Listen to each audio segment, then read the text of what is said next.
Good morning, fellowship friends. This is Perry and Ed Ramsey. And Ed, I wanted you to just reintroduce yourself again for our group. Hi, I'm Ed Ramsey. I'm a recovering addict, and I've worked with addiction since 1975 as a professional therapist, mental health and addiction, alcohol, drug, and gambling, and whatever. And I started out in a coma in intensive care and came out of that angry at myself and God and the whole world, and started working with street drunks and starting to realize that we had some things in common. I grew up with alcoholism and never knew it because it was we had a no talk rule in our family where we never talked about it, and so I didn't know what it was. It's hard to know what you're looking at until you understand what it is, and that was me. I couldn't see it because I didn't know what I was looking at. And once I identified it, then I started doing some work to understand it and get some knowledge so I could do something to deal with it. Yeah. And that process has been happening for about 40-some years now. Perfect. Okay. So we're in this sermon series called Take Your Next Step, and we're on step 4, which is that we have made a searching and fearless moral inventory of ourselves. And what I wanted to do is kind of take some of these words and then stretch them out. So the first one was searching and fearless, or the first couple. So why is that important? Because that defines the challenge in this step. Up to now, I've been trying to identify that I have the problem. And once I identified it, which is what the first 3 steps does, and I've identified a resource to help me deal with it, now I've got to look at the carnage. I have to look at what it's got to do with me. And this is the first step when I turn my focus inward into terms of who I am. And that to me is what recovery is. I define recovery as finding something that has been lost. And addiction has been called a disease, a lost selfhood. And one of the first casualties of our addiction is we lose who we really are. And this step is designed for us to start to recapture that and recover it. And the concept of searching and fearless is significant because when I really start to look at who I am, a lot of times my behavior and attitudes and things that are really scary for me to have to face and be honest about, I avoid it. So we need to be fearless, which means some of this stuff's going to be scary. And searching means I'm going to have to look beyond just what I can see to what's underneath and to who I really am. Well, the inventory part too, or the moral inventory, we talked last week about this idea of following a God of our understanding, and then that God has defined what's right and wrong and good and bad and those kinds of things. And so based on that, the first steps, and then our surrender and submission to a God that we can trust, now we have to look at those difficult things and then identify them. And that process, again, I think it's, we've talked about the word moral being an obstacle, where it just has this shame component. You know, how have you been able to work around that part?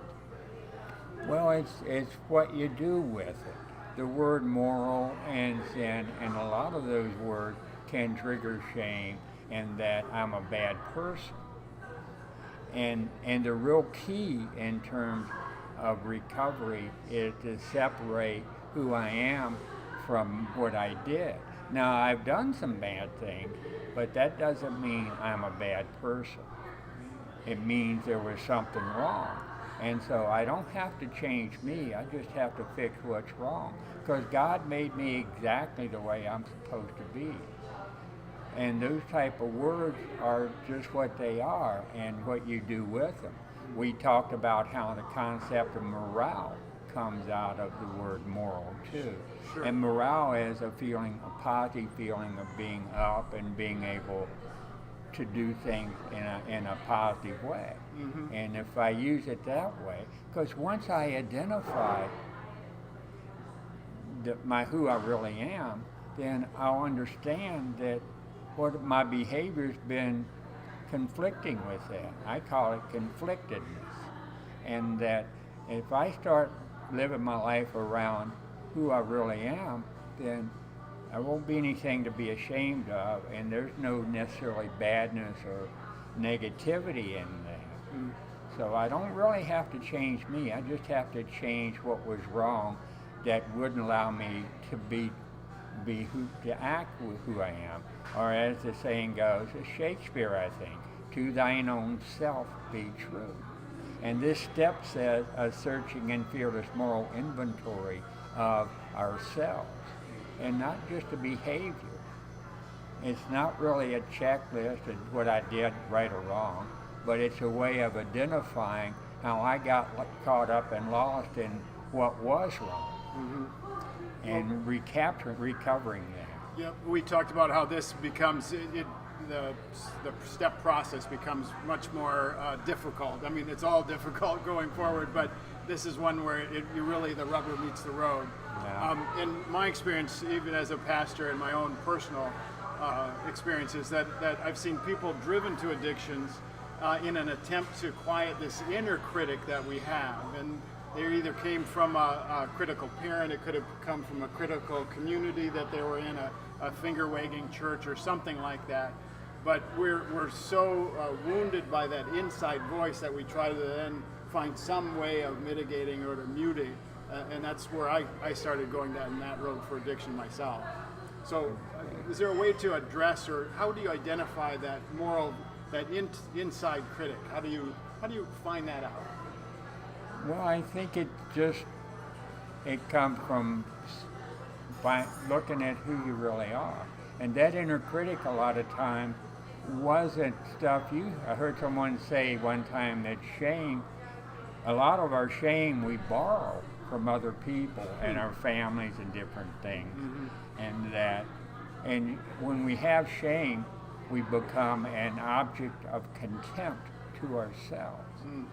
And God don't make those kind of things, I don't think. Yep. And I think we need to understand that the way we are was in the image of God. Now we betrayed that because of what was wrong, but that doesn't mean we're bad. Mm-hmm. And that's where the God of my understanding comes in. I can have a concept of a power greater than me that's going to make me okay with me in spite of that. And then I can use that power to make those adjustments so that my life is consistent with who I really am and not a reflection of what was wrong with me. Mm. And that's a fairly significant piece. And if I don't know how to do that, then I'm going to keep betraying and abusing myself by going against who I really am. And I've often said, if you want to know who you really are and you've got a problem with addiction, look at how you acted in your addiction and assume just the opposite, because that's more consistent with who you are. If you were a thief and stole money, that probably means you're an honest person. If you betrayed your relationships with your wife or your family, that means you care about your life and your family. If you went out and physically hurt or damage people, that means that you don't want to be somebody that hurts other people.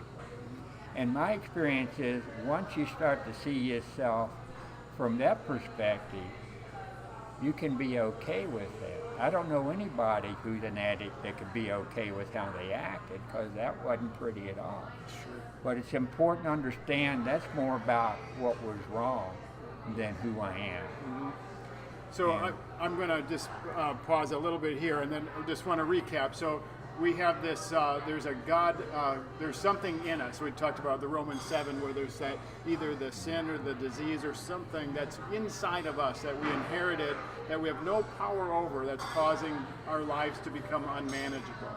And then from there, we've realized that there's a power greater than ourselves that could restore us to sanity and bring us back into this person that we've lost. Yeah. And then as we were talking about, the God that we want, or we're trying to surrender to, is a God of love and trust and peace, someone that's not out to whip you or harm you, but somebody who wants to restore you. Who loves and cares you. Yeah, and so as we're made in in that image, then we reinforce that moral behavior. And so that's and I don't mean to use the word moral. I do mean to use the word moral, but I don't mean it to be a stumbling block. But the behavior that's right with the God of our understanding. Exactly. Yep. And those negative behaviors are opportunities to help us recover ourselves. We use it that way. It's not automatic, but you can use it that way. Yep. Because God gives His grace through pain and pleasure, has been my experience. Sure. So And- this, I'm sorry to interrupt you again. Go ahead. So this process or this step is not to receive or to achieve some moral superiority. We're not looking to give you one more way of driving yourself into the ground. Richard Rohr says that this is the heart of all spiritual awakenings, that unless we come clean with who we are and where we're struggling, there can never be this awakening or this spiritual relief or freedom. And that sounds real good. The problem is, if I confuse who I am with how I've been acting, there's no way I'm going to be able to do that. So this step is the beginning of separating that out, who I am from how I act. And my experience is, once I know who I am, I can be okay with that. And then when my behavior is consistent with that, that's what recovery looks like. And that's when we can start to be honest and get well and be an example of God's best work. There's another metaphor I read years ago, that man, unlike the caterpillar in nature, starts out like a butterfly and ends up in a cocoon. And to me, addiction is a form of ending up in a cocoon. And that butterfly is what God wired into us. And once I can identify those life powers, I call them, and emphasize those and develop them, that's how, first of all, I'll feel good about myself. And that's a major piece of recovery, is recovering the butterfly that got lost. Yeah. I use a metaphor, what addiction does, it's like putting a butterfly in a blender. And that's that's just what was wrong. Yeah. And to fix that through your own recovery work is what this whole thing's about. And this step initiates that. And at first it's very difficult. And I want to warn you, I think it's real easy to use it like an academic exercise, a checklist. I did this, and this, and that means I'm this, and this. I think if you do that, you're going to miss the point. I think it's important to look beyond the behavior to who you are and what that's about and what you can learn from and what do you think was going on with it, that kind of thing. The biblical focus for this that we're looking at is Matthew 7:1-5. And Jesus says, "Do not judge others, and you will not be judged. For you will be treated as you treat others, and the standard you use in judging is the standard by which you'll be judged. Why worry about a speck in your friend's eye when you have a log in your own? How can you think about saying to your friend, 'Let me help you get rid of that speck in your eye,' when you can't see past the log in your own eye? Hypocrite, first get rid of the log in your own eye, and then you'll be able to see well enough to deal with the speck in your friend's eye." And so we've talked about this where in the Greek, the hypocrite, that's the word for the people that worked in the theater. They had different masks to portray the feelings, the emotions, or the character that they were living in. And Jesus is basically calling us out, saying, quit being so focused on your image, but let's deal with what's underneath. Exactly. It's called honest. Honesty? Make what I do consistent with who I am. It's called honesty with myself and you. And it's hard to be honest if I don't know who I am. So that's the first piece. And it's also easier to see what's in your eye than to look at me. But that's not going to help. And this step starts to turn that around. Start to say, I can't give you what I ain't got. So let it begin with me. Let me start by dealing with my own log. And then the speck in your eye is something I can help you with, but not until I take care of my own log. Yeah. And So- that's harder than it sounds. Well, so I was telling Ed my story when I was in Las Vegas. This was as I was beginning my process of sobriety and faith. I was at the casino in Vegas, and wherever I went, the wait staff, the maitre d's, everybody would really kind of run and avoid me. And so I was kind of put off by that, and I was very arrogant and was wearing my, several $1,000 suit, and I had it all going on. My image was shiny, Sure. right? So then I went to the concierge, a guy at the front of the Mirage Hotel where I was staying, and I said, "I'm sorry, but there must be a guy who looks just like me who's a real butthole." And I'm sorry, JL, that he said that, but I used a word worse than that. And I said, everywhere I go, people run from me. There's got to be some guy who's just a jerk, And he said, "Do you want me to tell you the truth?" And I'm like, "Of course, I wouldn't have asked, right? Of course I want the truth." Little did I know. Yeah. And he said, "Well, the butthole is you." He said that I had such an angry look on my face. People were scared. And where I thought I was presenting one image, my face, my body language, everything else was showing something else. And that was the smelling salts to get me to really address what's going on underneath me in order for this to be true about me, That's true. And this person was helping you see what you couldn't see.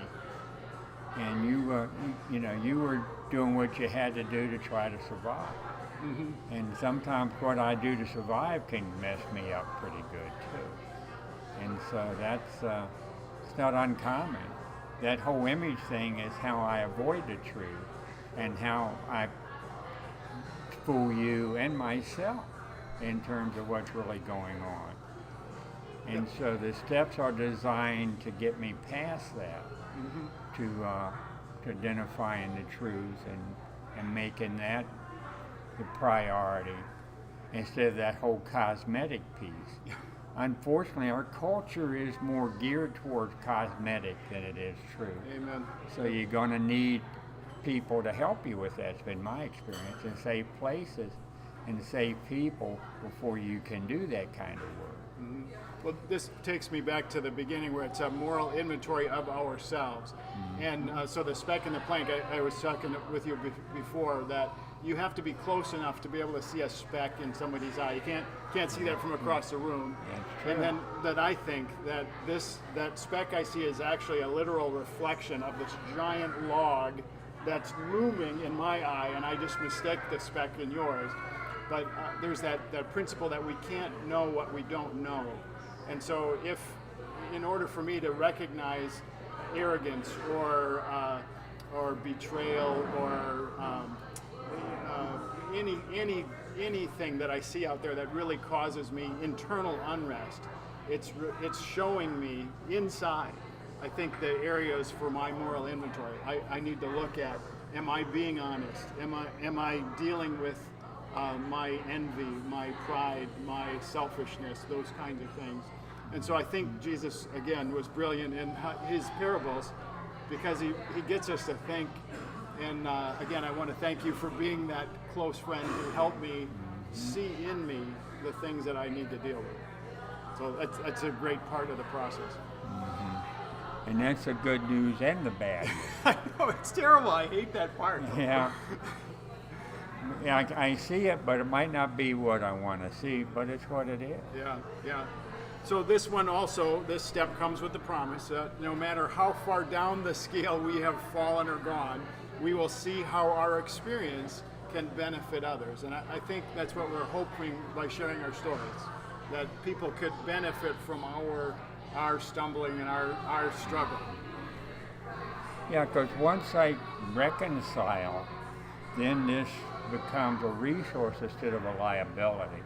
Because I can only support my addiction as long as I see it as a bad thing. Once I see it as a component of what's wrong and not me, then it loses its power. And that's the good news. Bad news is it's not the most fun you'll ever have doing. Well, the word reconcile, we kind of talked about it before, but again, if you imagine a garment or a piece of cloth that's been ripped in half and all those jagged edges and the threads and stuff, and in the way I understood biblical reconciliation, it's a literal reweaving of that one garment back together seamlessly so that there is no rip or tear, and so reconciling our old selves to our new selves, to our future selves, like that we're one person in a one-person process. Are we still on? Yep. Well, this is how I heard it put. This is what a whole person looks like. This is how we were created. By the way, the word holy comes from the word wholeness. And what addiction and shame and this whole process does to us is this. It splits who we are right down the middle. And the challenge is not to get rid of that negative piece, because that's a part of me too. The challenge is to integrate it in a way that becomes a resource. We will come to see how our experience can benefit others. And then to be returned to wholeness. And that's where the steps and recovery is about. Yep. Is to make this piece happen. So I'm going to do this, and in Ecclesiastes it says a strand of three is not easily broken. So not only are we reconciling ourselves, but with God, and so it becomes an even stronger whole being process, which is awesome. No question. God's what brings it all together and makes it work. No question. So we're working out, giving you a handout for this week. And again, we're not looking to shame anyone or push anyone, but if you want to step into this with us, please take the handout prayerfully and give yourself time and space to go through it. Look at each of the areas, and then honestly, between you and God, just work these things out first. And then next week we're going to be talking about another scary step, which is then to share that with somebody else. And you got to get honest about it. Right. You can't. The image has got to go. My $3,000 suit is no longer doesn't fit me anymore. But in more ways than one, it doesn't fit me anymore. But anyway, we just want to believe that God's going to use this for us. So I'm going to pray. And again, I thank Ed for being here with us. But Lord, we just thank you for reconciling us to ourselves and to you. And I thank you for bringing Ed into my life and into our lives as a resource for us in this process. Lord, we just ask that you breathe into this, that you'd speak to us, that you would call to us, and that we, even in fear and trembling, work our way back, or at least step in your direction to come into this life that you have for us. I pray that everyone there would just sense your presence and take a step of courage to take this fourth step on. I pray all of this in your name. Amen.